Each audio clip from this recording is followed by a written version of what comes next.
ਸਤਿ ਸ਼੍ਰੀ ਅਕਾਲ ਪੰਜਾਬੀ ਰੇਡੀਓ ਤੇ Punjabi TV USA ਵੇਖ ਸੁਣ ਰਹੇ ਸਾਰੇ ਸਰੋਤਿਆਂ ਦਾ ਬਹੁਤ-ਬਹੁਤ ਸਵਾਗਤ ਹੈ ਇਸ ਸਮੇਂ ਦੇ ਵਿਸ਼ੇਸ਼ ਪ੍ਰੋਗਰਾਮ ਖਬਰ ਤੇ ਨਜ਼ਰ ਦੇ ਵਿੱਚ।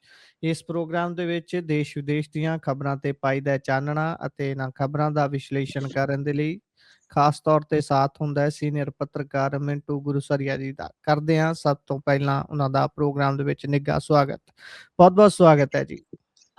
ਸ਼ੁਕਰੀਆ ਸਾਰਿਆਂ ਨੂੰ, ਸਤਿ ਸ੍ਰੀ ਅਕਾਲ ਜੀ।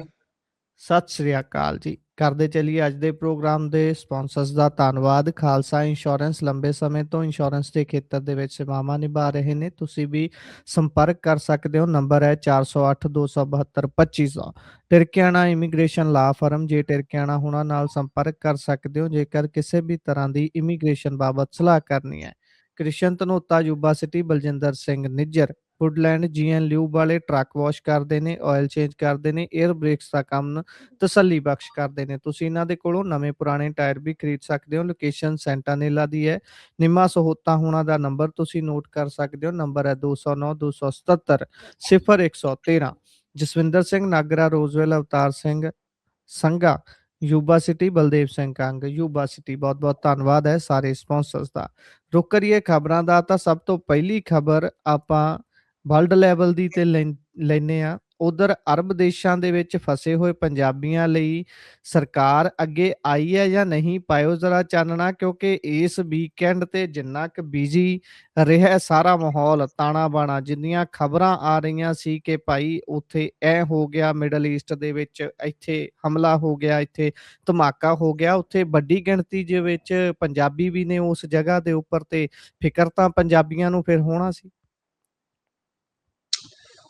ਬਿਲਕੁਲ ਕੌਮਾਂਤਰੀ ਖਬਰ ਤੋਂ ਜੇ ਸ਼ੁਰੂਆਤ ਤੇ ਕੌਮਾਂਤਰੀ ਅਪਡੇਟ ਜੇ ਆਪਾਂ ਲਈਏ ਤਾਂ ਸਪੇਨ ਨੇ ਅਮਰੀਕਾ ਨੂੰ ਫੌਜੀ ਅੱਡਾ ਇਸਤੇਮਾਲ ਕਰਨ ਤੋਂ ਰੋਕਿਆ। ਫਿਲਹਾਲ ਵੱਡੀ ਖਬਰ ਆ ਰਹੀ ਸੀਗੀ, ਮੈਂ ਪੜ੍ਹਦਾ ਪਿਆ ਸੀ ਕਿ ਸਪੈਨਿਸ਼ ਮਿਨਿਸਟਰ ਬੋਲੇ ਕਿ ਇਰਾਨ ਦੇ ਖਿਲਾਫ ਕਾਰਵਾਈ ਦੇ ਵਿੱਚ ਸ਼ਾਮਲ ਨਹੀਂ ਹੋਵਾਂਗੇ ਤੇ 15 ਅਮਰੀਕੀ ਜਹਾਜ਼ ਵਾਪਸ ਪਰਤੇ। ਐਸੀ ਖਬਰ ਚੱਲ ਰਹੀ ਆ।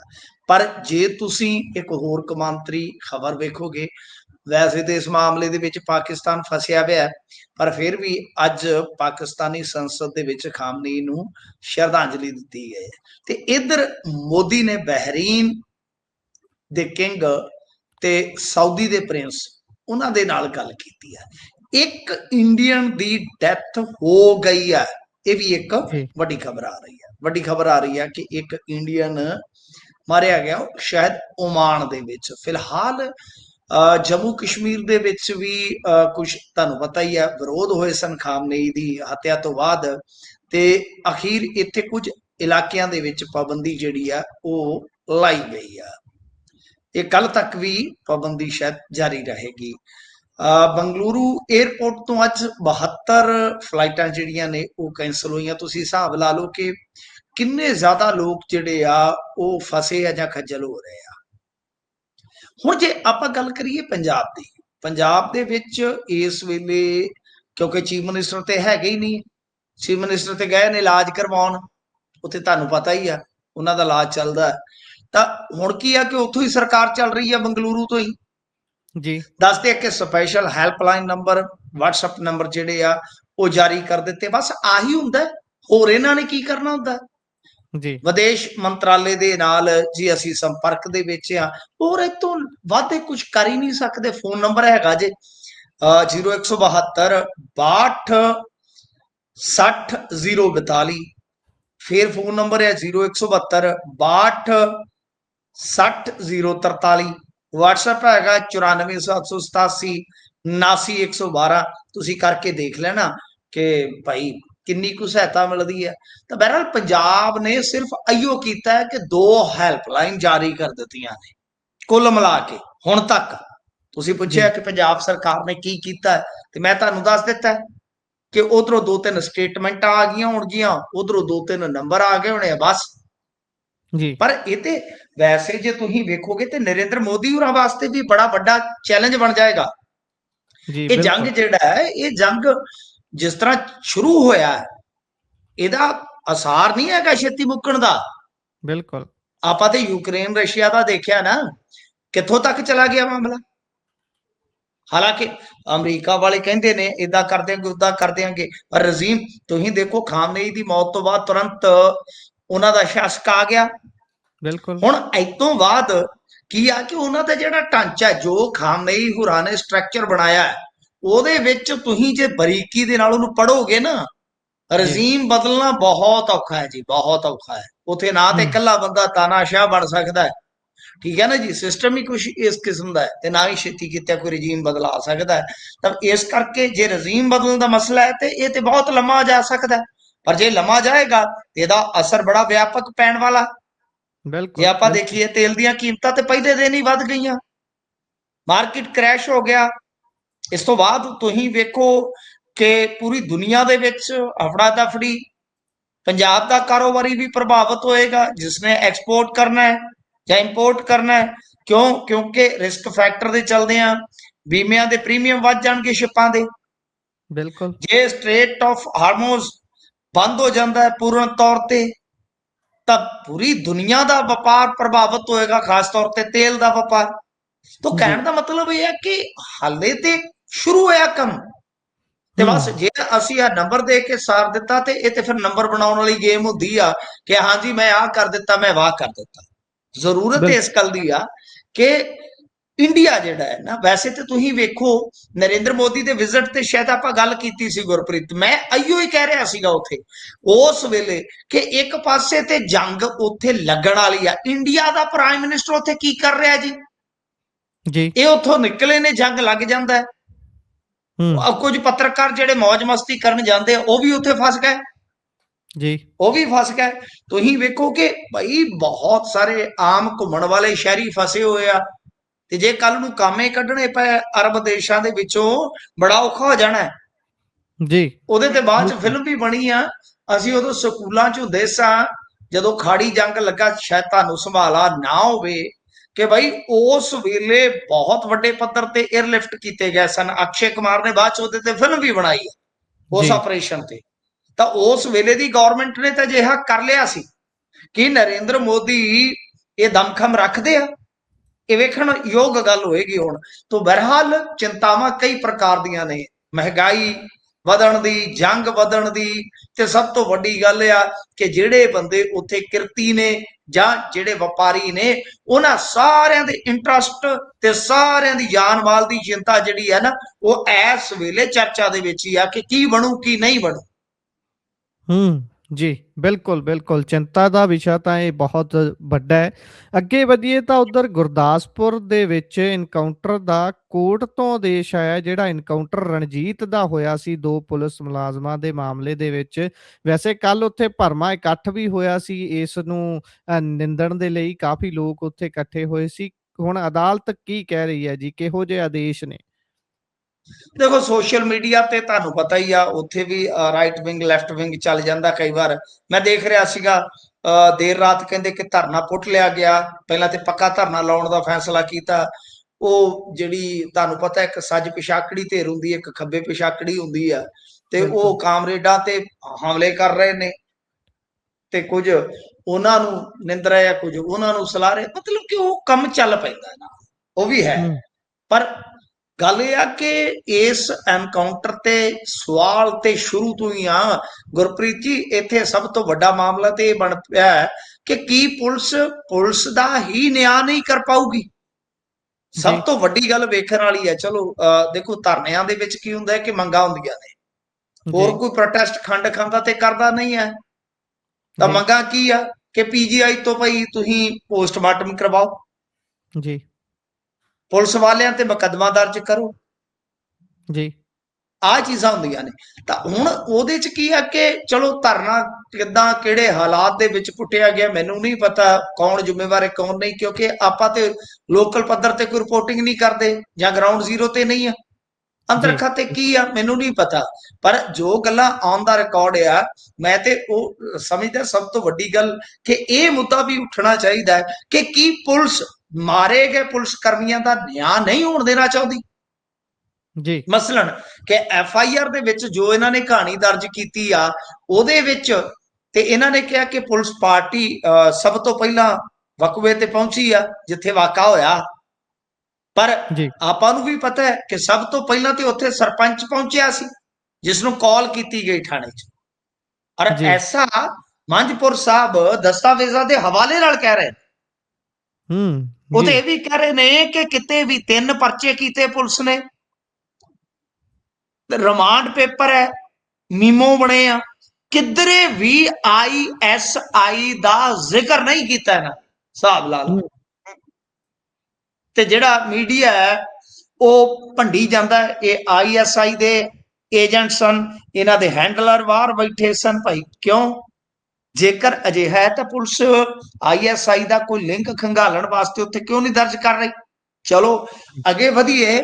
ਤਾਂ ਭਾਈ ਸਭ ਤੋਂ ਵੱਡੀ ਗੱਲ ਹੁਣ ਇਸ ਵੇਲੇ ਇਹ ਆ ਕਿ ਮਾਮਲਾ ਕੋਰਟ ਦੇ ਵਿੱਚ ਚਲਾ ਗਿਆ। ਕੋਰਟ ਨੇ ਜੋ ਹੁਕਮ ਦਿੱਤਾ ਹੈ, ਜੋ CJM ਸਾਹਿਬ ਆ, ਉਹਨਾਂ ਨੇ ਆਖਿਆ ਕਿ ਅਦਾਲਤ ਟੈਲੀਕਾਮ ਕੰਪਨੀਆਂ ਨੂੰ CDR ਸੁਰੱਖਿਅਤ ਰੱਖਣ ਦਾ ਹੁਕਮ ਦਿੰਦੀ ਹੈ। ਮਤਲਬ CDR ਕੀ ਹੁੰਦਾ ਹੈ? Call detail record. ਯਾਨੀ ਜੀ। ਇਹ ਜਿਹੜਾ ਹੁਕਮ ਹੋਏਗਾ 20 ਫਰਵਰੀ 2026 ਤੋਂ 28 ਫਰਵਰੀ ਯਾਨੀ 8 ਦਿਨਾਂ ਦਾ ਹੋਏਗਾ। ਹਾਲਾਂਕਿ ਇਹਦੇ ਹੂੰ, ਤੇ ਬਹੁਤ ਜ਼ਿਆਦਾ ਜਿਹੜਾ ਹੈ ਨਾ ਉਹ ਵਿਰੋਧ ਜਤਾਇਆ ਪੰਜਾਬ ਪੁਲਿਸ ਨੇ ਕਿ ਇਹਦੇ ਨਾਲ ਜੀ ਅਫਸਰਾਂ ਦੀ ਨਿਜਤਾ ਜਿਹੜੀ ਹੈ ਉਹ ਖਤਰੇ 'ਚ ਪੈ ਜਾਏਗੀ, ਇਨਫਾਰਮਰ ਵਗੈਰਾ ਜਿਹੜੇ ਆ ਉਹਨਾਂ ਦਾ ਲਿੰਕ ਜਿਹੜਾ ਉਹ ਨਿਕਲ ਆਏਗਾ, ਹੋਰ ਇਹਨਾਂ ਦੀਆਂ ਜਿਸ ਤਰ੍ਹਾਂ ਦੀਆਂ ਦਲੀਲਾਂ ਸੀਗੀਆਂ। ਪਰ ਇਹਨਾਂ ਸਾਰਿਆਂ ਨੂੰ ਇੱਕ ਪਾਸੇ ਕਰਦੇ ਆ ਬਈ ਕੋਰਟ ਨੇ ਕਿਹਾ ਕਿ ਨਹੀਂ, ਠੀਕ ਆ, ਇਹਦੇ 'ਚ ਨਿਜਤਾ ਦਾ ਮਾਮਲਾ ਤੇ ਬਣਦਾ ਹੈ, ਪਰੰਤੂ ਆਰਟੀਕਲ 21 ਸਭ ਵਾਸਤੇ ਬਰੋਬਰ ਨਿਆਂ ਦੀ ਵੀ ਤੇ ਗੱਲ ਕਰਦਾ ਹੈ ਨਾ। ਨਿਆਂ ਜੀ। ਵੀ ਤਾਂ ਜ਼ਰੂਰੀ ਆ, ਨਿਜਤਾ ਹੂੰ, ਵੀ ਜੇ ਜ਼ਰੂਰੀ ਹੈ ਤੇ ਨਿਆਂ ਉਸ ਤੋਂ ਵੀ ਜ਼ਰੂਰੀ ਆ। ਹਾਲਾਂਕਿ PGI ਜਾਂ ਏਮਸ ਦੇ ਵਿੱਚੋਂ ਪੋਸਟਮਾਰਟਮ ਦੀ ਜਿਹੜੀ ਮੰਗ ਕੀਤੀ ਗਈ ਸੀਗੀ, ਤਾਂ ਉਹਦੇ 'ਚ ਅਦਾਲਤ ਨੇ ਸਪਸ਼ਟ ਕੀਤਾ ਕਿ ਮੰਗ ਉਹਨਾਂ ਦੇ ਅਧਿਕਾਰ ਖੇਤਰ ਦੇ ਵਿੱਚ ਨਹੀਂ ਆਉਂਦੀ, ਇਹ ਕੇਵਲ ਹਾਈ ਕੋਰਟ ਦਾ ਵਿਸ਼ਾ ਹੈ, ਜੀ। ਹਾਈ ਕੋਰਟ ਦਾ ਵਿਸ਼ਾ ਹੈ। ਤੇ ਇਸ ਲਈ ਉਹਨਾਂ ਨੇ ਕਿਹਾ ਕਿ ਭਾਈ ਉਹ ਹਾਈ ਕੋਰਟ ਹੀ ਕੋਈ ਫੈਸਲਾ ਕਰ ਸਕਦਾ ਹੈ।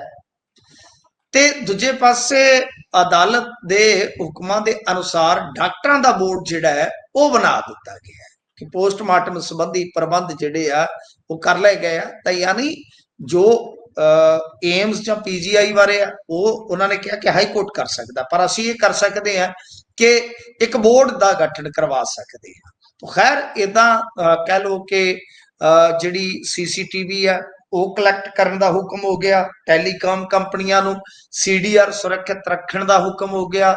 ਫਿਰ ਸਭ ਤੋਂ ਵੱਡੀ ਗੱਲ ਇਹ ਹੈ ਕਿ ਜੋ GPS ਜਾਂ ਜਿਹੜੀ ਹੋਰ ਲੋਕੇਸ਼ਨ ਹੁੰਦੀ ਹੈ, ਟਾਵਰ ਲੋਕੇਸ਼ਨ ਵੀ ਆ ਜਾਏਗੀ ਉਹਦੇ ਵਿੱਚ, ਕਿ ਉਹ ਸਾਰੀ ਜਿਹੜੀ ਡਿਟੇਲ ਆ ਉਸ ਨੂੰ ਸੁਰੱਖਿਅਤ ਰੱਖਣ ਦਾ ਹੁਕਮ ਹੋ ਗਿਆ। ਇਹ ਵੱਡਾ ਮਾਮਲਾ ਹੈ, ਜੀ, ਇਹ ਜਿਹੜਾ ਬਿਲਕੁਲ। ਅਦਾਲਤ ਦੇ ਵਿੱਚੋਂ ਫੈਸਲਾ ਆਇਆ ਇਹ ਵੱਡਾ ਮਾਮਲਾ ਹੈ।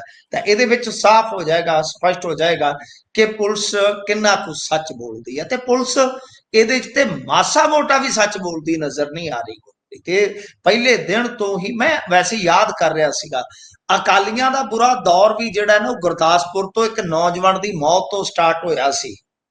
ਉਸ ਨੌਜਵਾਨ ਦਾ ਨਾਮ ਸੀਗਾ ਜਸਪਾਲ ਸਿੰਘ। ਹੂੰ, ਠੀਕ ਹੈ ਜੀ, ਜਸਪਾਲ ਸਿੰਘ ਦੀ ਹੱਤਿਆ ਹੋ ਗਈ ਸੀ। ਉਸ ਵੇਲੇ ਵੀ ਸਿੱਖ ਵਿਰੋਧ ਕਰ ਰਹੇ ਸਨ, ਪੁਲਿਸ ਜੀ। ਦੇ ਫਾਇਰ ਦੇ ਨਾਲ ਉਹਦੀ ਮੌਤ ਹੋ ਗਈ ਸੀ। ਅਕਾਲੀ ਬੜੀ ਢੀਠਤਾ ਦੇ ਨਾਲ ਉਸ ਵੇਲੇ ਚੁੱਪ ਕਰ ਗਏ ਜਾਂ ਗੱਲ ਨੂੰ ਟਾਲਣ ਦਾ ਯਤਨ ਕਰਦੇ ਰਹੇ, ਪੁਲਿਸ ਅਫਸਰਾਂ ਨੂੰ ਬਚਾਉਣ ਦਾ ਯਤਨ ਕਰਦੇ ਰਹੇ ਬੜੀ ਜੀ। ਬੇਸ਼ਰਮੀ ਦੇ ਨਾਲ। ਪਰ ਬਾਅਦ ਦੇ ਵਿੱਚ ਕੀ ਹੋਇਆ ਕਿ ਸਿੱਖ ਸੈਂਟੀਮੈਂਟ ਐਸਾ ਵਿਰੋਧ ਦੇ ਵਿੱਚ ਚਲਾ ਗਿਆ ਜੋ ਤਾਕਤ ਸੀ ਅਕਾਲੀ, ਤਾਂ ਬੇਅਦਬੀਆਂ ਦੇ ਹੂੰ, ਮਾਮਲੇ 'ਚ ਤੇ ਫਿਰ ਤੁਸੀਂ ਦੇਖਿਆ ਹੀ ਆ ਕਿ ਕੀ ਹਸ਼ਰ ਹੋਇਆ। ਯਾਨੀ ਇਲਾਕਾ ਉਹੀ ਆ, ਜੀ। ਫਿਰ ਉੱਥੇ ਇੱਕ ਸਿੱਖ ਨੌਜਵਾਨ ਦੀ ਮੌਤ ਹੋਈ ਆ। ਹਾਲਾਂਕਿ ਉਹ ਇੱਕ ਵੱਖਰੇ ਪ੍ਰਕਾਰ ਦੀ ਮੌਤ ਸੀ, ਇਹ ਇੱਕ ਵੱਖਰੇ ਪ੍ਰਕਾਰ ਦੀ ਮੌਤ ਆ, ਇਹ ਐਨਕਾਊਂਟਰ ਇੱਕ ਵੱਖਰਾ, ਵੈਸੇ ਹੈ ਤਾਂ ਪੁਲਿਸ ਦੀ ਗੋਲੀ ਦਾ ਹੀ ਮਾਮਲਾ ਹੈ ਨਾ, ਪਰ ਉਹ ਵਿਸ਼ਾ ਹੂੰ, ਹੋਰ ਸੀ, ਉਹ ਪ੍ਰਦਰਸ਼ਨ ਦੇ ਦੌਰਾਨ ਕਤਲ ਹੋਇਆ ਸੀ। ਤੋਂ ਬਹਿਰਹਾਲ ਉਹੀ ਸਿਚੁਏਸ਼ਨ ਜਿਹੜੀ ਆ ਉਹ ਇੱਕ ਵਾਰੀ ਫੇਰ ਬਣਦੀ ਨਜ਼ਰ ਆ ਰਹੀ ਆ ਕਿ ਆਮ ਆਦਮੀ ਪਾਰਟੀ ਦੀ ਜਿਹੜੀ ਇਹ ਸਰਕਾਰ ਆ ਇਹਨੇ ਸਿਲਸਿਲਾ ਟੋਰ ਰੱਖਿਆ ਸੀ, ਆਪਰੇਸ਼ਨ ਪ੍ਰਹਾਰ ਹੈ ਜੀ, ਫਲਾਂ ਆ, ਟਮਕਾ ਹੈ, ਜਿਹੜਾ ਵੀ ਫੜਿਆ ਉਹਨੂੰ ਠੋਕ ਦਿਓ, ਮਾਰ ਦਿਓ, ਏਦਾਂ ਕਰ ਦਿਓ, ਉਦਾਂ ਕਰ ਦਿਓ, ਗੋਲੀ ਕੇ ਬਦਲੇ ਹੋ। ਇਹਨਾਂ ਦਾ ਇੱਕ ਉਹ ਜਿਹੜਾ ਹੈਗਾ MLA, ਮੈਂ ਤੇ ਸਮਝਦਾ ਹੈ ਕਿ ਇਹੋ ਜਿਹੇ ਬੰਦੇ MLA ਬਣ ਜਾਂਦੇ ਆ, ਇਹ ਵੀ ਇੰਡੀਆ ਦੇ ਵਿੱਚ ਕਹਿ ਲਓ ਕਿ ਖੁਸ਼ਕਿਸਮਤੀ ਵਾਲਾ ਹੀ ਸਬੱਬ ਆ ਆਖੇ ਜੀ, ਗੋਲੀ ਬਦਲੇ ਤੇ ਗੋਲੀ ਮਿਲੂਗੀ। ਜੇ ਬਿਲਕੁਲ। ਚੁਣਿਆ ਹੋਇਆ ਨੁਮਾਇੰਦਾ ਇਹੋ ਜਿਹੇ ਸਿਧਾਂਤ ਲਾਗੂ ਕਰਵਾਉਣ ਨੂੰ ਫਿਰਦਾ ਹੈ ਤੇ ਫਿਰ ਤੇ ਸਾਡਾ ਰੱਬ ਹੀ ਰਾਖਾ ਹੈ, ਰੱਬ ਹੀ ਰਾਖਾ ਹੈ ਸਾਡਾ। ਤੋ ਕਹਿਣ ਦਾ ਭਾਵ ਇਹੋ ਆ ਕਿ ਆਮ ਆਦਮੀ ਪਾਰਟੀ ਦੀ ਇਹ ਸਰਕਾਰ ਜਿਹਨੇ 2 ਸਾਲ ਤੋਂ ਐਨਕਾਊਂਟਰਾਂ ਦਾ ਪੂਰਾ ਖੁੱਲਾ ਖੇਡ ਖੇਡਿਆ, ਇਸ ਐਨਕਾਊਂਟਰ ਦੇ ਵਿੱਚ ਉਹ ਘਿਰ ਗਈ ਆ ਗੁਰਪ੍ਰੀਤ ਜੀ। ਬਿਲਕੁਲ। ਬਿਆਨਾਂ ਵਾਲਾ ਤਾਂ ਸਿਰਾ ਕਰਾਉਂਦੇ ਨੇ ਇਹਨਾਂ ਦੇ ਐਮਐਲਏ। ਇੱਕ ਹੋਰ ਇਹਨਾਂ ਦੇ ਐਮਐਲਏ ਸਾਹਿਬਾਨ ਕਹਿੰਦੇ ਵੀ ਭਾਈ ਦੇਸ਼ ਹਾਲੇ ਆਜ਼ਾਦ ਪੂਰੀ ਤਰ੍ਹਾਂ ਹੋਇਆ ਨਹੀਂ। ਜਦੋਂ ਮੰਤਰੀ ਮੰਤਰੀ ਮੰਤਰੀ ਉਹ ਕਹਿੰਦੇ ਜਦੋਂ ਕੇਜਰੀਵਾਲ ਸਾਹਿਬ ਬਣਨਗੇ ਦੇਸ਼ ਦੇ ਪ੍ਰਧਾਨ ਮੰਤਰੀ, ਦੇਸ਼ ਤਾਂ ਫੇਰ ਆਜ਼ਾਦ ਹੋਣਾ ਹੈ। ਮੈਂ ਕਿਹਾ ਇਹ ਤੇ ਸਾਰੇ ਕੰਗਣਾ ਦੀ ਰੀਸ ਕਰਦੇ ਨੇ। ਨਹੀਂ ਨਹੀਂ, ਮੈਂ ਇੱਕ ਗੱਲ ਹੋਰ ਕਹੀ ਸੀ, ਮੈਂ ਕਿਹਾ ਉਹ ਭਾਵੇਂ ਯੂਐਨ ਦੇ ਵਿੱਚ ਸੈਕਟਰੀ ਕਿਉਂ ਨਾ ਲੱਗ ਜਾਣ ਜਾ ਕੇ, ਤੁਹਾਡਾ ਹਾਲ ਮਰੂਤੀ ਦੀ ਚੈਸੀ ਵਰਗਾ ਰਹਿਣਾ, ਤੁਸੀਂ ਇਹਨਾਂ ਦੇ ਥੱਲੇ ਹੀ ਲੱਗੇ ਰਹੋਗੇ, ਬਿਲਕੁਲ ਤੁਹਾਨੂੰ ਆਜ਼ਾਦੀ ਬਿਲਕੁਲ ਨਹੀਂ ਜੇ ਮਿਲਣੀ। ਜੀ। ਖੈਰ ਇਹ ਦੁਖਦ ਚੀਜ਼ਾਂ ਜਿਹੜੀਆਂ ਹੁੰਦੀਆਂ ਨੇ, ਤੁਸੀਂ ਠੀਕ ਹੈ ਪ੍ਰੈਸ ਕਾਨਫਰੰਸ ਕਰਨੀ ਹੈ, ਤੁਸੀਂ ਉਸ 'ਚ ਜਾਂਚ ਦੀ ਮੰਗ ਕਰੋ। ਤੁਹਾਨੂੰ ਲੱਗਦਾ ਹੈ ਕਿ ਸਰਕਾਰੀ ਪੱਖ, ਪੁਲਿਸ ਦਾ ਪੱਖ ਠੀਕ ਹੈ, ਤੁਸੀਂ ਉਹਨਾਂ ਦਾ ਪੱਖ ਲੈਣ ਆਏ ਹੋ। ਪੱਖ ਲੈਣ ਦਾ ਵੀ ਇੱਕ ਤਰੀਕਾ ਹੁੰਦਾ, ਤੁਹਾਨੂੰ ਕੋਈ ਗਲਤ ਨਹੀਂ ਕਹਿੰਦਾ, ਪਰ ਤੁਸੀਂ ਸਿੱਧਾ ਹੀ ਗੋਲੀ ਬਦਲੇ ਗੋਲੀ ਕਹੀ ਜਾਂਦੇ ਹੋ। ਇਹ ਤਾਂ ਜੰਗਲ ਰਾਜ ਤੋਂ ਨਹੀਂ ਵੀ ਅੱਗੇ ਗੁਰਪ੍ਰੀਤ, ਗੱਲ ਲੰਘ ਜਾਂਦੀ। ਮੈਂ ਇੱਥੇ ਵਾਰ-ਵਾਰ ਕਹਿ ਰਿਹਾ ਕਿ ਜੋ ਹੂੰ ਲੋਕ ਇਹ ਗੱਲ ਕਹਿੰਦੇ ਆ ਕਿ ਪੁਲਿਸ ਵਾਲੇ ਬਈ ਬੰਦੇ ਨਹੀਂ ਫਲਾਂ ਟਮਕਾ ਕੇ ਜਿਹੜੇ ਐਨਕਾਊਂਟਰ ਦਾ ਵਿਰੋਧ ਕਰਦੇ ਆ, ਉਹ ਹੂੰ ਪੁਲਿਸ ਦੇ ਕਤਲਾਂ ਨੂੰ ਜਸਟੀਫਾਈ ਕਰਦੇ, ਬਿਲਕੁਲ ਕੋਰਾ ਬਕਵਾਸ ਹੈ। ਹੂੰ ਪੰਜਾਬ ਚੋਂ ਕਿਸੇ ਵੀ ਸੰਵੇਦਨਸ਼ੀਲ ਵਿਅਕਤੀ ਨੇ ਇਹਨਾਂ ਕਤਲਾਂ ਨੂੰ ਜਸਟੀਫਾਈ ਨਹੀਂ ਕੀਤਾ, ਨਹੀਂ ਕੀਤਾ ਨਾ ਹੀ ਇਹਨਾਂ ਬਿਲਕੁਲ। ਨੂੰ ਕਲੀਨ ਚਿੱਟ ਦਿੱਤੀ ਆ ਰਣਜੀਤ ਹੋਰਾਂ ਨੂੰ। ਜੀ ਆਪਾਂ ਕੌਣ ਹੁੰਦੇ ਕਲੀਨ ਚਿੱਟ ਦੇਣ ਵਾਲੇ? ਹੋ ਸਕਦਾ ਮੁਲਜ਼ਮ ਹੋਣ, ਜੀ ਪਰ ਗੋਲੀ ਬਦਲੇ ਗੋਲੀ ਦਾ ਫਾਰਮੂਲਾ ਜੇ ਲਾਗੂ ਕਰੋਗੇ ਤੇ ਫਿਰ ਅਦਾਲਤਾਂ, ਜੱਜ, ਕਾਨੂੰਨ, ਵਕੀਲ, ਦੋਸ਼ ਨਿਰਦੋਸ਼, ਉਹ ਕਿੱਥੇ, ਉਹਦਾ ਤੁੱਕ ਕੀ ਰੱਖੋਗੇ ਤੁਸੀਂ? ਬਿਲਕੁਲ ਫਿਰ ਤਾਂ ਬਿਲਕੁਲ ਫਿਰ ਤੇ ਉਸ ਕੱਲ ਨੂੰ ਕੋਈ ਤੁਹਾਡਾ ਫੜ ਕੇ ਮਾਰ ਦਿੱਤਾ ਜਾਵੇ ਜਿਹੜੇ ਇਹ ਗੱਲ ਕਹਿੰਦੇ ਆ, ਹੂੰ ਤੇ 5 ਸਾਲ ਬਾਅਦ ਤੁਹਾਨੂੰ ਪਤਾ ਲੱਗੇ ਕਿ ਉਹ ਬਦੋਸ਼ ਸੀ, ਕੀ ਕਰੋਗੇ? ਜੀ ਸੋ ਬਿਲਕੁਲ ਇਸ ਬਿਲਕੁਲ ਕਰਕੇ ਇਹ ਚੀਜ਼ਾਂ ਜਿਹੜੀਆਂ ਨੇ ਉਹ ਠੀਕ ਨਹੀਂ ਹੁੰਦੀਆਂ ਗੁਰਪ੍ਰੀਤ, ਖਾਸ ਤੌਰ ਤੇ ਉਸ ਰਾਜ ਦੇ ਵਿੱਚ, ਉਸ ਮੁਲਕ ਦੇ ਵਿੱਚ ਜਿੱਥੋਂ ਦੀ ਸਿਆਸਤ ਭ੍ਰਿਸ਼ਟ ਹੈ, ਕਰਪਟ ਹੈ ਤੇ ਬਹੁਤ ਨਾ ਅਹਿਲ ਹੈ। ਜੀ ਬਿਲਕੁਲ। ਇਸ ਤੋਂ ਅੱਗੇ ਜੇਕਰ ਵਧੀਏ ਤਾਂ ਉਧਰ ਰਾਹੁਲ ਦੇ ਬਿਆਨ ਤੋਂ ਬਾਅਦ ਇੱਧਰ ਕੁਝ ਨੇਤਾ ਬੇਚੈਨ ਨਜ਼ਰ ਆ ਰਹੇ ਨੇ। ਵੈਸੇ ਤਾਂ ਉਹ ਬੇਚੈਨ ਉੱਥੇ ਸਟੇਜ ਤੇ ਬੈਠੇ ਹੀ ਹੋ ਗਏ ਹੋਣਗੇ, ਪਰ ਹੁਣ ਜਦੋਂ ਪੜਚੋਲ ਕਰ ਰਹੇ ਹੋਣਗੇ, ਬੈਠੇ ਬੈਠੇ ਸੋਚ ਰਹੇ ਹੋਣਗੇ ਵੀ ਭਾਈ ਮੈਨੂੰ ਕਿਹਾ ਜਾਂ ਕਿਹਨੂੰ ਕਿਹਾ, ਤਾਂ ਝੁੰਚਲੀ ਜੀ ਤਾਂ ਆਉਂਦੀ ਹੋਊ। 90ਵਾਂ ਜਦੋਂ ਚੜਿਆ ਸੀਗਾ ਤਾਂ ਉਹਦੀ ਸ਼ੁਰੂਆਤ ਹੋਈ ਸੀ ਮਿਊਜ਼ੀਕਲ ਹਿੱਟ ਫਿਲਮਾਂ ਦੇ ਨਾਲ। ਉਹਦੇ ਚ ਸੀ 2 ਤਗੜੀਆਂ ਇੱਕੋ ਸਾਲ ਚ ਆਈਆਂ, ਦਿਲ ਤੇ ਆਸ਼ਕੀ। ਦਿਲ ਫਿਲਮ ਦਾ ਗੀਤ ਸੀ, ਮੁਝੇ ਨੀਂਦ ਨਾ ਆਏ ਮੁਝੇ ਚੈਨ ਨਾ ਆਏ, ਕੋਈ ਜਾਏ ਜ਼ਰਾ ਢੂੰਡ ਕੇ ਲਾਏ, ਕਿੰਨਾ ਜਾਣੇ ਕਹਾ ਮੇਰਾ ਦਿਲ ਖੋ ਗਿਆ। तो गल यह कि इत्थे नींद ना आए चैन ना आए वाला हिसाब किताब गुरप्रीत जी इस करके बन गया, क्यों? क्योंकि राहुल गांधी ने ठोक बजा के कह दिता कि भाई जे ते खेडना है ते टीम वर्क करना सीख लो, अदरवाइज पेरां दे विच बहा देंगे। जी तो ये साफ है, स्पष्ट है। हालांकि अज मीत हेयर ने चुटकी ली, उन्हें आख्या कि कदे साडे लीडर ने इतना ठोक के बेइज्जती की आ, भी तुसीं कहने बारी बारी आ वेख लो ऐदा कोई साडा लीडर बोलिया जी भाई, ये पर बेइज्जती नहीं है, इंसल्ट नहीं है। मेरे ख्याल दे नाल ये लाद जी की गई आ कि भाई तुसीं एक यूनिट दे विच तब्दील हो जाओ, यूनिटी जी दे नाल खेडो, अदरवाइज फिर ਤੁਹਾਨੂੰ ਕਾਰਵਾਈ ਦੀ ਜ਼ਦ ਚ ਲੈ ਲਿਆ ਜਾਏਗਾ। ਹੁਣ ਹੋ जी ਕੀ ਰਿਹਾ ਸੀ ਕਿ ਤੁਹਾਨੂੰ ਪਤਾ ਹੀ ਆ ਕਿੰਨੀਆਂ ਲੌਬੀਆਂ ਨੇ ਕਾਂਗਰਸ ਦੀਆਂ, ਇੱਕ ਦੂਜੇ ਨਾਲ ਇੱਟ ਖੜੀਕਾ, ਇੱਕ ਦੂਜੇ ਨਾਲ ਇੱਟ ਖੜੀਕਾ। ਵੈਸੇ ਤੇ जी ਇਹਨਾਂ ਦੀ ਮੈਂ ਅੰਦਰੂਨੀ ਰਾਜਨੀਤੀ ਦੀ ਇੱਕ ਟਸਲ ਹੋਰ ਫੜੀ, ਜਿਹੜੀ ਅੱਜ ਮੈਂ ਦੁਪਹਿਰੇ ਦੱਸੀ ਸੀ ਕਿਤੇ, ਕਿ ਵੇਖੋ ਸੁਖਪਾਲ ਖਹਿਰਾ, ਕਿਉਂਕਿ ਉਹ ਇਹਨਾਂ ਦੇ ਕਿਸਾਨ ਵਿੰਗ ਦੇ ਚੇਅਰਮੈਨ ਨੇ, ਉਹ ਰਾਹੁਲ ਗਾਂਧੀ ਨੂੰ ਮਿਲਦੇ ਆ, ਮਾਲਵੇ ਚ ਰੈਲੀ ਪਲਾਨ ਹੁੰਦੀ ਆ, ਸਭ ਕੁਝ ਹੁੰਦਾ ਹੈ। ਦੂਜੀਆਂ ਜਿਹੜੀਆਂ ਰੈਲੀਆਂ ਹੋਣੀਆਂ ਸੀ ਇੰਡੀਆ 'ਚ, ਉਹ ਕਿਸਾਨ ਮਹਾਂ ਚੌਪਾਲ ਦੇ ਸਰਲੇਖ ਹੇਠਿਆ, ਨਾ ਹੇਠਿਆ। ਇੱਥੇ ਇਹਨਾਂ ਨੇ ਨਾਲ ਰਖਾ ਦਿੱਤਾ ਫਿਰ ਮਨਰੇਗਾ ਮਜ਼ਦੂਰ ਤੇ ਕਿਸਾਨ ਬਚਾਓ ਰੈਲੀ, ਕੁਝ जी ਇਸ ਤਰ੍ਹਾਂ। ਪਰ ਗੱਲ ਇਹ ਆ ਕਿ ਮਗਨਰੇਗਾ ਜਾਂ ਮਨਰੇਗਾ ਤੇ जी ਜਿਹੜਾ ਜੱਟ, ਇਹਨਾਂ ਦੋਨਾਂ ਦਾ ਆਪਸ ਦੇ ਵਿੱਚ ਜਮਾਤੀ ਭੇੜ ਹੈ। जी ਪਿੰਡਾਂ ਦੇ ਵਿੱਚ ਤੇ ਇਹ ਕਿਹਾ ਜਾਂਦਾ ਹੈ ਕਿ ਸਰਕਾਰ ਨੇ ਆ ਮੁਫਤ ਰਾਸ਼ਨ ਦੇ ਕੇ ਤੇ ਸਾਡੇ ਕਾਮੇ ਖੋਲ ਹੈ। ਤੁਸੀਂ ਮੈਂ ਗੱਲ ਕਿੱਥੇ ਕਰ ਰਿਹਾ, ਮੜਾ ਜਿਹਾ ਡੂੰਘਾਈ ਨਾਲ ਸੋਚਿਓ।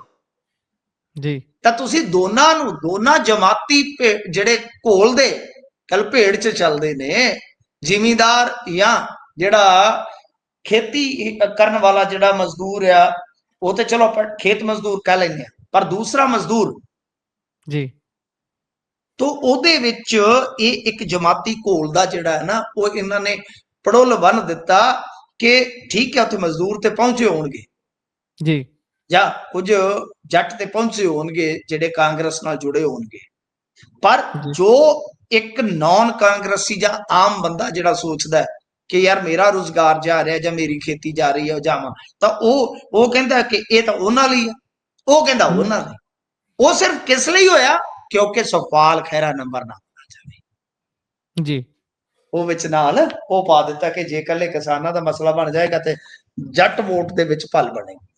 तो खैर ਹੁਣ ਜਿਹੜਾ ਰਾਹੁਲ ਗਾਂਧੀ ਦਾ ਬਿਆਨ ਹੈ, ਇਹਨੂੰ ਡੀਕੋਡ ਜੇ ਕਰੀਏ ਤੇ ਇਹੋ ਆ ਕਿ ਸ਼ਾਇਦ ਕਾਂਗਰਸ ਲਗਭਗ 14 ਸਾਲਾਂ ਬਾਅਦ ਹੋ ਸਕਦਾ ਹੈ ਕਿ ਸੀਐਮ ਫੇਸ ਤੋਂ ਬਿਨਾ ਜਾਵੇ, ਕਿਉਂਕਿ 12 ਤੋਂ ਪਹਿਲਾਂ ਇਹਨਾਂ ਨੇ ਫੇਸ ਦੇਣਾ ਆਰੰਭ ਨਹੀਂ ਸੀ ਕੀਤਾ, ਤੁਹਾਨੂੰ ਸ਼ਾਇਦ ਯਾਦ ਹੋਏ, ਕਿਉਂਕਿ ਐਲਾਨੀਆ ਚਿਹਰਾ ਇਹਨਾਂ ਨੇ 12 ਫਿਰ 17 ਤੇ ਫਿਰ 22 ਚ ਦਿੱਤਾ। 22 ਚ ਹਾਰ ਗਏ ਜੀ, 17 ਚ ਜਿੱਤ ਗਏ, 12 ਚ ਹਾਰ ਗਏ ਸਨ, 12 ਚ ਐਨ ਕਹਿ ਲੋ ਕਿ ਕੰਢਿਆਂ ਤੇ ਜਾ ਕੇ ਕੰਮ ਜਿਹੜਾ ਉਹ ਕਲਕੰਦ ਹੋ ਗਿਆ ਇਹਨਾਂ ਦਾ। ਤੋ ਇਸ ਕਰਕੇ ਬਈ ਹੁਣ ਆਪਾਂ ਜੇ ਵੇਖੀਏ ਤਾਂ ਇਹ ਸਾਫ਼ ਸੰਕੇਤ ਹੈ ਕਿ ਅਸੀਂ ਰਾਜਸਥਾਨ ਜਾਂ ਹਰਿਆਣੇ ਵਾਲੀ ਗਲਤੀ ਪੰਜਾਬ ਚ ਨਹੀਂ ਦੁਹਰਾਵਾਂਗੇ ਕਿ ਭਾਈ ਪੰਜਾਬ ਦੇ ਵਿੱਚ ਤੁਹਾਨੂੰ ਇੱਕ ਯੂਨਿਟ ਦੇ ਵਿੱਚ ਤਬਦੀਲ ਹੋ ਕੇ ਖੇਡਣਾ ਪਏਗਾ, ਅਦਰਵਾਈਜ਼ ਤੁਹਾਨੂੰ ਬਾਹਰ ਪਾ ਦੇਣਗੇ। ਜੀ ਬਿਲਕੁਲ। ਇਸ ਤੋਂ ਅੱਗੇ ਜੇਕਰ ਵਧੀਏ ਤਾਂ ਉਧਰ ਬੀਬੀ ਸਿੱਧੂ ਹੁਣੀ ਬਿਆਨ ਦੇਣ ਤੇ ਉਹਦੀ ਚਰਚਾ ਨਾ ਹੋਵੇ, ਐ ਕਿਵੇਂ ਹੋ ਸਕਦਾ? ਆ ਗਿਆ ਫਿਰ ਕਹਿੰਦੇ ਚਰਚਾ 'ਚ ਰਹਿਣ ਵਾਲਾ ਬਿਆਨ ਇੱਕ ਹੋਰ। ਹਾਂਜੀ ਦੇਖੋ, ਉਹ ਕਦੇ ਰਾਜਨੀਤੀ 'ਚ ਸਰਗਰਮ ਹੋ ਜਾਂਦੇ ਆ, ਕਦੇ ਕਹਿੰਦੇ ਰਾਜਨੀਤੀ ਗੰਦੀ ਹੋ ਗਈ ਆ ਬਈ, ਅੱਜ ਤੇ ਉਹਨਾਂ ਨੇ ਸਿਰਾ ਹੀ ਕਰ ਦਿੱਤਾ। ਉਹ ਰਾਮਪਾਲ ਦੇ ਡੇਰੇ 'ਚ ਚਲੇ ਗਏ। ਤੁਹਾਨੂੰ ਪਤਾ ਰਾਮਪਾਲ ਕੌਣ ਆ? ਰਾਮਪਾਲ ਜੇ ਮੈਂ ਗਲਤ ਨਹੀਂ ਹੈ ਤੇ ਉਹ ਇਸ ਵੇਲੇ ਵੀ ਸ਼ਾਇਦ ਜੇਲ੍ਹ ਦੇ ਵਿੱਚ ਆ। ਇਹਨੂੰ ਜੇਲ੍ਹ 'ਚੋਂ ਆਏ ਫੜਨ ਹੋਏ ਨੇ ਵਾਸਤੇ ਕਹਿੰਦੇ ਹਾਂਜੀ ਬਾਹਰ ਨੇ ਇਸ ਟਾਈਮ, ਜਿਨ੍ਹਾਂ ਨੇ ਅਦਾਲਤਾਂ ਤੇ ਕਿਤਾਬਾਂ ਲਿਖੀਆਂ ਸੀ ਕਾਫੀ ਟਾਈਮ ਜੇਲ੍ਹ 'ਚ ਵੀ ਰਹੇ ਨੇ, ਜੇਲ੍ਹ 'ਚ ਰਹੇ ਆ। ਹਾਂਜੀ, ਤੇ ਇਹਨੂੰ ਫੜਨ ਵਾਸਤੇ, ਰਾਮਪਾਲ ਨੂੰ ਫੜਨ ਵਾਸਤੇ ਤੇ ਬੜਾ ਵੱਡਾ, ਬਹੁਤ ਵੱਡਾ ਝੱਟ ਲੱਗਾ ਸੀ। ਉਦੋਂ ਭਾਜਪਾ ਸਰਕਾਰ ਬਣੀ ਸੀ ਹਰਿਆਣੇ 'ਚ, ਸਾਨੂੰ ਯਾਦ ਆ। ਉਸ ਵੇਲੇ ਤੇ ਮੇਰੇ ਖਿਆਲ ਦੇ ਨਾਲ ਕੁਝ ਮੌਤਾਂ ਵੀ ਹੋਈਆਂ ਸਨ ਜੀ, ਤੇ ਬਹੁਤ ਜ਼ਿਆਦਾ ਇਹਦੇ ਤੇ ਗੰਭੀਰ ਦੋਸ਼ ਸੀਗੇ। ਤਾਂ ਖੈਰ ਇਹ ਕਹਿੰਦੀ ਹੈ ਕਿ ਜੇ ਮੈਂ ਕਲਯੁਗ ਦੇ ਵਿੱਚ ਬਈ ਸਤਯੁਗ ਵੇਖਿਆ ਤੇ ਇੱਥੋਂ ਵੇਖਿਆ। ਜੀ ਇਹ ਬੀਬੀ ਸਿੱਧੂ ਕਹਿਣ ਡਈ ਆ। ਭਾਈ ਕੀ ਕਰੀਏ ਹੁਣ, ਜਦੋਂ ਉਹਨਾਂ ਦਾ ਮਨ ਇਦਾਂ ਦਾ ਪਰਿਵਰਤਿਤ ਆਪਾਂ ਦੇਖਦੇ ਆ ਤਾਂ ਫਿਰ ਰਾਜਨੀਤੀ ਕੀ ਚੀਜ਼ ਆ। ਖੈਰ ਇਹਨਾਂ ਨੇ ਖੀਰ ਕਹਿ ਦਿੱਤਾ ਰਾਜਨੀਤੀ ਗੰਦੀ ਹੋ ਚੁੱਕੀ ਆ ਬਈ, ਹੁਣ ਬਸ ਆ ਸਾਡੀ ਤੇ ਬਸ ਆ। ਪਰ ਇਹਨਾਂ ਦਾ ਰਾਜਨੀਤੀ ਦੇ ਵਿੱਚ ਕਦੋਂ ਚਿੱਤ ਵੱਜ ਜਾਵੇ ਕਿ ਹਾਂ ਰਾਜਨੀਤੀ ਕਰਾਂਗੇ, ਕੋਈ ਪਤਾ ਹੀ ਨਹੀਂ ਇਹਨਾਂ ਦਾ। ਸੋ ਸਿੱਧੂ ਜੋੜੇ ਨੂੰ ਪ੍ਰੈਡਿਕਟ ਕਰਨਾ ਜਿਹੜਾ ਹੈ ਨਾ, ਹਾਰੀ ਸਾਰੀ ਦੀ ਖੇਡ ਨਹੀਂ ਜੇ ਹੈਗੀ। ਜੀ ਇਹ ਤਾਂ ਕਦੇ ਰਾਜਨੀਤੀ ਚੰਗੀ ਸਮਝ ਲੈਂਦੇ ਆ, ਕਦੇ ਗੰਦੀ ਸਮਝ ਲੈਂਦੇ ਆ। ਮੇਰਾ ਹਾਲ ਕਦੇ ਕਿਸੇ ਬਾਬੇ ਦੇ ਗੁਣ ਗਾ ਦਿੰਦੇ ਆ, ਬਾਬਾ ਇਹਨਾਂ ਛੱਡਿਆ ਕਿਹੜਾ ਮੈਨੂੰ ਦੱਸੋ। ਆਸਾਰਾਮ ਤੋਂ ਲੱਗ ਜਾਓ, ਉਹ ਜਿਹੜੀ ਉਹ ਹੈਗੀ ਆ ਬੱਬੋ, ਉਹ ਜਿਹੜੀਆਂ ਫਲੈਂਕ ਸਾਂਝੀਆਂ ਦਿੰਦੀ ਆ, ਉਹ ਕੀ ਆ ਉਹ ਰਾਧੇ ਮਾਂ, ਇਹ ਕਦੇ ਉਹਦੇ ਦਰਬਾਰ 'ਚ ਇਹਨਾਂ ਨੇ ਛੱਡਿਆ ਕਿਹੜਾ ਬਾਬਾ? ਬਾਬਾ ਨਹੀਂ ਛੱਡਿਆ ਕੋਈ ਸਿੱਧੂਰਾਂ ਨੇ। ਇਸ ਵਾਸਤੇ ਭਾਈ ਇਹ ਹੁਣ ਰਾਮਪਾਲ ਦੇ ਕੋਲ ਚਲੇ ਗਏ ਨੇ। ਦੇਖੋ ਕਿੰਨੀ ਕੁ ਦੂਰ ਰਾਜਨੀਤੀ 'ਚ ਕੋਈ ਬਾਬਾ ਹੋਰ ਉਹ ਜਿਹਾ ਟੱਕਰ ਗਿਆ, ਉਹ ਸ਼ਾਇਦ ਕਹਿ ਦੇਵੇ ਕਿ ਚਲੋ ਰਾਜਨੀਤੀ ਜਾਖੜ ਕੇ ਰਾਜਨੀਤੀ ਠੀਕ ਹੋ ਗਈ, ਪਿਉਰੀਫਾਈ ਹੋ ਗਈ।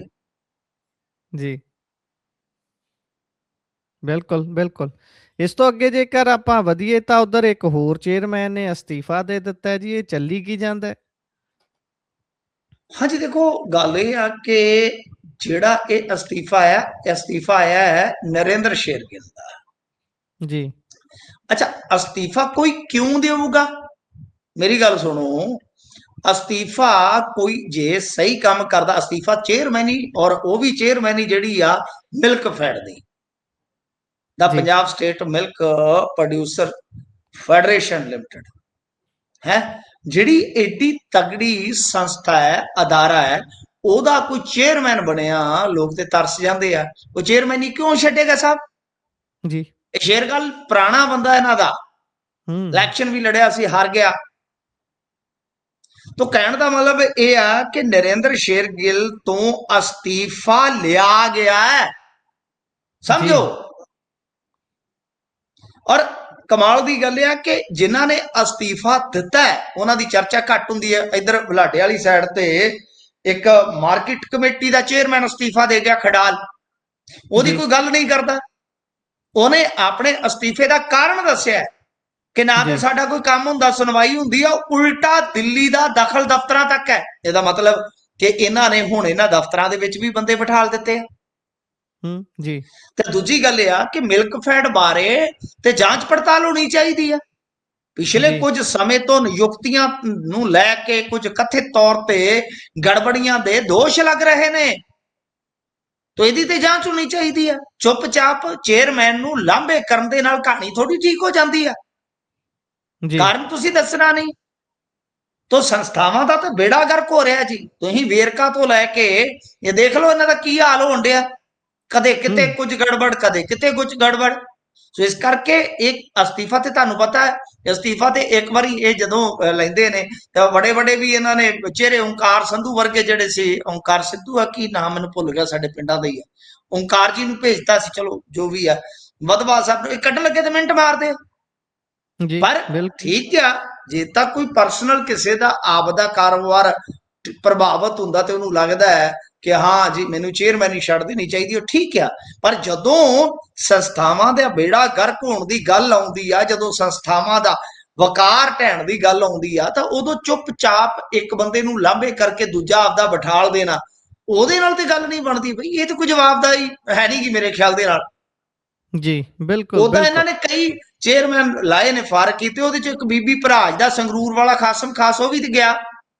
जी, ਫਿਰ ਇਹ ਤੋਂ ਇਲਾਵਾ ਫਰੀਦਕੋਟ ਵਾਲਾ ਉਹ ਵੇਖੋ ਜਿਹਨੇ ਕਮੈਂਟ ਕੀਤਾ ਸੀ ਜਦੋਂ ਇੱਕ ਲੇਡੀ ਟ੍ਰੈਫਿਕ ਅਧਿਕਾਰੀ ਦਾ ਸਨਮਾਨ ਕੀਤਾ ਮੁੱਖ ਮੰਤਰੀ ਨੇ, ਉਹ ਕਹਿੰਦਾ ਕਹਿੰਦੇ ਭਮਕੜਾਂ ਦੇ ਤੇ ਚਲਾਨ ਬੜੇ ਕੱਟਦੀ ਆ। ਲਓ ਕਮਾਲ ਆ, ਤੁਹਾਨੂੰ ਹੁਣ ਸਾਰਾ ਕੁਝ ਸਾਤ ਖੂਨ ਮਾਫ ਕਰ ਦਿੱਤੇ ਜਾਣ ਜੇ ਤੁਸੀਂ ਭਮਕੜ ਜੇ, ਤਾਂ ਹੱਦ ਹੋ ਗਈ ਹੈ जी, ਤੁਹਾਡੇ ਵਾਲੀ। ਉਹ ਵੀ ਰਗੜਤਾ ਨੇ ਚੇਅਰਮੈਨ। ਜੀ, ਬਿਲਕੁਲ। ਅੱਗੇ ਵਧੀਏ ਤਾਂ ਗੱਲ ਪੰਜਾਬ 'ਚ ਭਾਜਪਾ ਦੀ ਰੈਲੀ ਦੀ ਕਰਦੇ ਹਾਂ। ਸ਼ਾਹ ਹੁਣੀ ਆ ਰਹੇ ਨੇ ਤੇ ਵਿਰੋਧ ਦੀ ਵੀ ਕਹਿੰਦੇ ਤਿਆਰੀ ਹੈ। ਵਿਰੋਧ ਕਿੰਨਾ ਕੁ ਹੋਣ ਦੀ ਆਸ ਹੈ ਤੇ ਇਹ ਵਿਰੋਧ ਕੀ ਐਤਕੀਂ ਫੇਰ ਕਈਆਂ ਦੇ ਖਿਲਾਫ ਕੇਸ ਦੀ ਤਿਆਰੀ ਬਣੂਗਾ ਜਾਂ ਫਿਰ ਕੋਈ ਹੋਰ ਰਾਹ ਚੱਲੂਗਾ? ਕਿਉਂਕਿ ਪਿਛਲੀ ਵਾਰ ਵਾਲਾ ਤਾਂ ਖਾਸਾ ਕਈਆਂ ਦੇ ਗਲ ਦਾ ਖੌਫ ਬਣਿਆ ਹੋਇਆ। ਨਹੀਂ ਦੇਖੋ, ਜਿਹੜਾ ਇਹਨਾਂ ਦਾ ਵਿਰੋਧ ਹੈ ਲਾਗੇ ਤੇ ਕਿੰਨੇ ਜਾਣਾ ਤੇ ਕਿਹਨੂੰ ਜਾਣ ਦੇਣਾ, ਇਹਨਾਂ ਨੇ ਜਾਣ ਦੇਣਾ ਹੈ। 14 ਦੀ ਰੈਲੀ ਆ। ਹਾਂ, ਜੋ ਕਿਸਾਨ ਮਜ਼ਦੂਰ ਮੋਰਚਾ ਉਹਨਾਂ ਨੇ ਇਸ ਦੌਰੇ ਦਾ ਵਿਰੋਧ ਜਿਹੜਾ ਹੈ ਉਹ ਐਲਾਨਿਆ ਹੈ। ਜ਼ਿਲ੍ਹਾ ਪੱਧਰੀ ਸ਼ਾਂਤਮਈ ਵਿਰੋਧ ਪ੍ਰਦਰਸ਼ਨ ਹੋਣਗੇ। ਇਹਦਾ ਮਤਲਬ ਹੈ ਕਿ ਕਿਤੇ ਵੀ ਮੋਰਚੇ ਨੇ ਇਹ ਗੱਲ ਨਹੀਂ ਆਖੀ ਕਿ ਅਸੀਂ ਰਸਤੇ ਬਲੌਕ ਕਰਾਂਗੇ ਜਾਂ ਅਮਿਤ ਸ਼ਾਹ ਦੀ ਐਂਟਰੀ ਅਸੀਂ ਨਹੀਂ ਹੋਣ ਦਿਆਂਗੇ ਪੰਜਾਬ ਦੇ ਵਿੱਚ। ਇਹ ਸੰਕੇਤਕ ਹੀ ਧਰਨੇ ਆ। ਪਰ ਜੀ, ਗੱਲ ਜਿਹੜੀ ਵੇਖਣ ਵਾਲੀ ਹੋਏਗੀ ਉਹ ਇਹ ਹੋਏਗੀ ਕਿ ਅਮਿਤ ਸ਼ਾਹ ਵਾਲੀ ਇਹ ਜਿਹੜੀ ਰੈਲੀ ਆ ਇਹਦੇ ਚ ਨਿਕਲਦਾ ਕੀ ਆ, ਕੀ ਗੱਠਜੋੜ ਬਾਰੇ ਕੋਈ ਸਥਿਤੀ ਸਾਫ਼ ਹੁੰਦੀ ਆ, ਸਪਸ਼ਟ ਹੁੰਦੀ ਆ। ਹੂੰ, ਇੱਥੇ ਜੀ, ਪਿਛਲੇ ਦਿਨੀ ਗੱਲ ਕਰਦੇ ਸਾਂ ਕਿ ਜਾਖੜ ਸਾਹਿਬ ਮੈਨੂੰ ਮਿਲੇ ਸਨ। ਸਾਡਾ ਆਪਦਾ ਇੱਕ ਫੰਕਸ਼ਨ ਸੀ, ਉੱਥੇ ਉਹ ਆਏ ਸਨ। ਬਹੁਤ ਸਾਰੇ ਲੀਡਰ, ਵੈਸੇ ਮੇਰੀਆਂ ਫੋਟੋਆਂ ਫਾਟੋਆਂ ਬਹੁਤ ਇਹਨਾਂ ਦੇ ਤੁਹਾਨੂੰ ਪਤਾ ਭਮੱਕਾ ਟਰੋਲ ਕਰਦੇ ਆ, ਤੇ ਮੈਂ ਬੋਲਦਾ ਨਹੀਂ ਵੀ ਇਹਨਾਂ ਦੇ ਤਾਂ ਆਪਦੇ ਬੰਦੇ ਵੀ ਆਏ ਹੋਏ ਸੀਗੇ। तो ਹੂੰ, जाखड़ साहब भी ਜੀ, आए हुए थे। ਜੀ, तो जाखड़ साहब ਨੂੰ ਮੈਂ ਪੁੱਛਿਆ ਸੀ ਉੱਥੇ, ਜੀ, ਤਾਂ ਉਹ ਕਹਿੰਦੇ ਵੀ ਮਿੰਟੂ ਭਗਵਾਨ ਹੀ ਜਾਣਦਾ, ਸਾਨੂੰ ਕੋਈ ਵੀ ਪਤਾ ਨਹੀਂ। ਉਹ ਆਪ ਗੱਠਜੋੜ ਬਾਰੇ ਆ ਬੋਲ ਕੇ ਗਏ। ਉਹ ਕਹਿੰਦੇ ਹੂੰ, ਵੀ ਜੀ, ਅਮਿਤ ਸ਼ਾਹ ਹੀ ਇੱਥੇ ਕਹਿ ਚੁੱਕਾ ਕਿ ਪੰਜਾਬ ਦੀ ਰਾਜਨੀਤੀ ਤਾਂ ਵਿਸ਼ਨੂੰ ਭਗਵਾਨ ਦੀ ਵੀ ਸਮਝ ਨਹੀਂ ਆਉਂਦੀ। ਮੈਂ ਕਿਹਾ ਲਓ ਕਰ ਲਓ ਗੱਲ। ਇਹ ਇੱਕ ਤੇ ਇਹ ਸਾਫ਼ ਹੋ ਜਾਏਗਾ। ਦੂਜੀ ਗੱਲ ਇਹ ਆ ਕਿ ਧਰਮ ਪਰਿਵਰਤਨ ਦੇ ਮਾਮਲੇ ਦੇ ਵਿੱਚ ਬਿਆਨ ਦਿੱਤਾ ਹੈ ਅਮਿਤ ਸ਼ਾਹ ਨੇ ਪਿੱਛੇ ਜੇ। ਜੀ, ਧਰਮ ਪਰਿਵਰਤਨ ਦਾ ਇਹਦਾ ਮਤਲਬ ਇਹ ਆ ਕਿ ਕੁਝ ਸੰਵੇਦਨਸ਼ੀਲ ਮੁੱਦਿਆਂ ਨੂੰ, ਔਰ ਨਾਲ ਇੱਕ ਤੁਸੀਂ ਦੇਖਿਆ ਹੋਣਾ ਪ੍ਰਧਾਨ ਮੰਤਰੀ ਦਾ ਬਿਆਨ ਵੀ ਆਇਆ ਜੀ, ਕਿ ਬਈ ਸਿੱਖਾਂ ਲਈ ਨਿਆਂ ਜਾਂ ਜਿਹੜੀਆਂ ਇਹ ਚੀਜ਼ਾਂ ਨੇ ਉਹ ਸਰਪ੍ਰਥਮ ਨੇ। ਤੋ ਇਹ ਸਾਰਾ ਕੁਝ ਜਿਹੜਾ ਹੈ ਕਿਤੇ ਨਾ ਕਿਤੇ ਇਸ ਆਉਣ ਵਾਲੀ ਰੈਲੀ ਨੂੰ ਰੌਚਕ ਵੀ ਬਣਾਉਂਦਾ ਹੈ ਕਿ ਕੀ ਹੋਏਗਾ, ਕਿਉਂਕਿ ਸਸਪੈਂਸ ਦੋ ਤਿੰਨ ਹੈਗੇ ਨੇ। ਕੋਈ ਐਲਾਨ ਹੋ ਸਕਦਾ ਹੈ, ਗੱਠਜੋੜ ਬਾਰੇ ਸਥਿਤੀ ਸਪਸ਼ਟ ਹੋ ਸਕਦੀ ਹੈ, ਜਾਂ ਪੰਜਾਬ ਨੂੰ ਕੁਝ ਦਿਖਾਇਆ ਜਾ ਸਕਦਾ ਆਉਣ ਵਾਲੇ ਸਮੇਂ ਵਾਸਤੇ ਕਿ ਭਾਈ ਤੁਹਾਡੇ ਲਈ ਆਹ ਕਰਾਂਗੇ।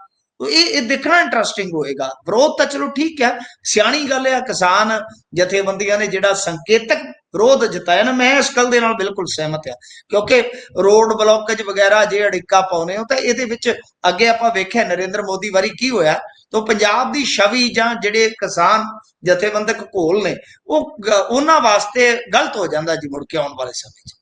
ਜੀ, ਬਿਲਕੁਲ, ਬਿਲਕੁਲ। ਵੈਸੇ ਧਰਮ ਪਰਿਵਰਤਨ ਤੇ ਤਾਂ ਅਮਿਤ ਸ਼ਾਹ ਇਸ ਤੋਂ ਪਿਛਲੀ ਫੇਰੀ 'ਚ ਵੀ ਗੱਲ ਕਰ ਚੁੱਕੇ ਨੇ। ਇਹਨਾਂ ਨੇ ਜਲੰਧਰ ਪੀਏਪੀ 'ਚ ਬੋਲਦਿਆਂ ਹੋਇਆਂ ਖਾਸ ਤੌਰ ਤੇ ਧਰਮ ਪਰਿਵਰਤਨ ਨੂੰ ਟਾਰਗੇਟ ਕਰਕੇ 4-5 ਮਿੰਟ ਲਾਏ ਸੀ ਉਸ ਗੱਲ ਤੇ। ਖੈਰ ਇਹਦਾ ਮਤਲਬ ਹੈ ਕਿ ਧਰਮ ਪਰਿਵਰਤਨ ਤੇ ਖਾਸਾ ਕੰਮ ਕਰ ਰਹੇ ਨੇ। ਐਂਗਲ ਸਪਸ਼ਟ ਕਰ ਗਏ ਨੇ, ਕਹਿਣ ਦਾ ਭਾਵ ਵੀ ਹੁਣ ਇੱਥੇ ਗੱਲ ਤੁਰੂਗੀ, ਅੱਗੇ ਭਾਜਪਾ ਇਹ ਪੱਤਾ ਖੇਡੂਗੀ। ਖੈਰ, ਇਸੇ ਦੇ ਨਾਲ ਪ੍ਰੋਗਰਾਮ ਦਾ ਸਮਾਂ ਇੱਥੇ ਸਮਾਪਤ ਹੁੰਦਾ। ਤੁਸੀਂ ਜੁੜੇ, ਜਾਣਕਾਰੀਆਂ ਸਾਂਝੀਆਂ ਕੀਤੀਆਂ, ਬਹੁਤ-ਬਹੁਤ ਧੰਨਵਾਦ। ਧੰਨਵਾਦ ਜੀ।